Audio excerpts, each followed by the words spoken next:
En ces temps de crise économique et de réchauffement climatique, les constructeurs ont tendance à proposer des modèles écologiques. Pourtant, certains d'entre eux continuent à défier toute logique. Bonjour à tous, aujourd'hui nous allons vous présenter la nouvelle Chevrolet Camaro. Après la Mustang, la Charger et la Challenger, c'est Chevrolet qui se replonge dans son passé pour nous ressortir une version terrifiante de la Camaro version 2010. Au menu, un physique bodybuildé et évidemment un très gros V8.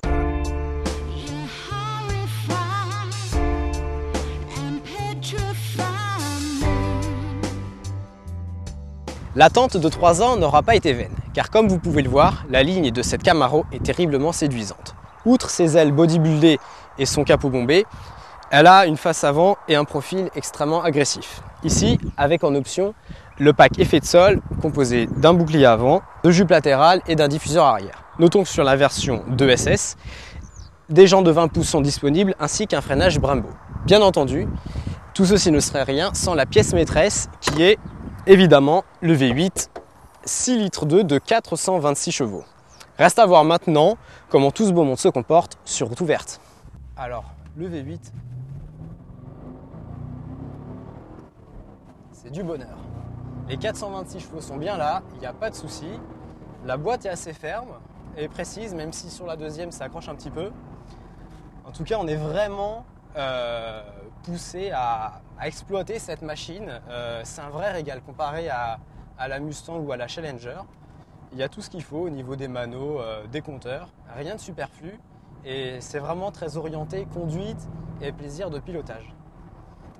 La direction est assez fluide. Il n'y a vraiment rien à dire sur le comportement de cette voiture. Au niveau du châssis, il y a quand même encore ce petit flottement. On a un peu de mal à cerner les limites de la Camaro. Mais la prise de roulis n'est pas trop importante. Et au niveau du freinage, on sent que c'est du solide. D'ailleurs, il a été confié à Brembo, le spécialiste en la matière. Alors la Camaro, c'est pas seulement un V8, et pourtant il est exquis. C'est aussi évidemment l'intérieur. Et là, il faut avouer que même si le poste de pilotage est très complet, on a des manos, des compteurs, on a tout ce qu'il faut, la qualité des plastiques, elle reste très artisanale, très américaine. Donc c'est un petit peu dommage au vu du tarif et des prétentions de cette voiture, mais il faudra faire avec.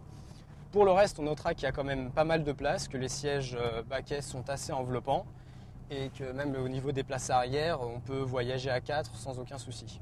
Alors cette Camaro, qu'est-ce que c'est ? C'est avant tout un moteur surpuissant, du plaisir à bord et un look absolument sportif, un vrai régal.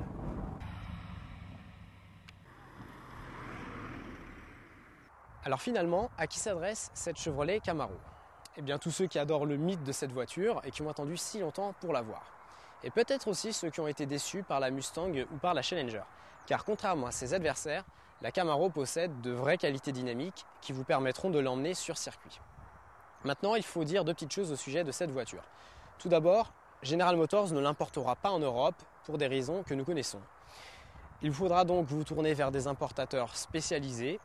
Et pour un modèle comme celui-ci, c'est-à-dire un 2SS, il vous faudra débourser 74 000 € et évidemment la carte grise qui est en conséquence avec les caractéristiques de l'engin.